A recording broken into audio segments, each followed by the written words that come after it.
استوديو 1. اول حاجة تعالوا مع بعض كده نحط اي رصة او اي توزيع ونبدأ نرصه بسرعة كده، وبعد كده هنحفظ البروجكت وبعد كده ننقله على برنامج استوديو 1.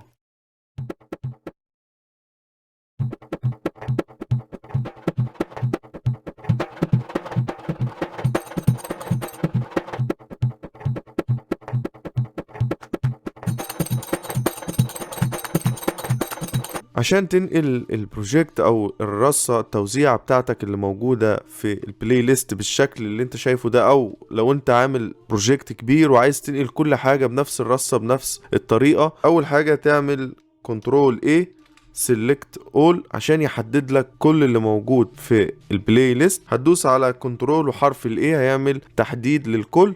بعد كده هتروح عند قائمة فايل وتنزل عند اكسبورت وتيجي عند all playlist track وتختار time selection. هيفتح معاك